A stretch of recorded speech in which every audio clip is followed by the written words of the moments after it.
नहेर्नुहोस् है, नहेर्नुहोस्। यदि तपाईँहरूको श्रीमान श्रीमतीको पनि झगडा परिरहन्छ भने यो भिडियो हेर्दै नहेर्नुहोस्, किनकि यो भिडियो हेर्नुभयो भने तपाईँको आँखाबाट आँसु आउन सक्छ।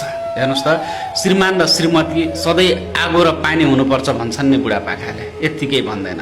हेर्नुहोस् त, सानो विवाद भएको थियो, श्रीमती एकदम रिसाएकी थिइन्, तर श्रीमानलाई थाहा थियो आफ्नो श्रीमतीलाई कसरी फकाउनुपर्छ भनेर। उनी आउँछिन्, घरको सबै चिज तोडफोड गर्छिन्, श्रीमानमाथि हातपात गर्न थाल्छिन्। उनलाई लागेको थियो मैले हातपात गर्दा श्रीमानले छेक्छ होला भनेर, तर श्रीमान केही पनि प्रतिक्रिया नदिएर उभिरहेको थियो। श्रीमतीले रिसको झोकमा श्रीमानलाई हिर्काउँछिन्, श्रीमानको टाउकोमा चोट लाग्छ, रगत बग्छ। त्यो देखेर श्रीमतीलाई आफूलाई पश्चाताप हुन्छ। उनले सोचेकी थिएन श्रीमानले छेक्नेछ, उनलाई चोट लाग्दैन, तर जब आफ्नो त्यो व्यवहारले श्रीमानलाई चोट लाग्यो तब उनलाई एकदमै दुःख लाग्यो।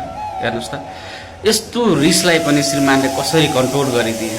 उनलाई पश्चाताप हुन थाल्यो आफ्नो कामप्रति।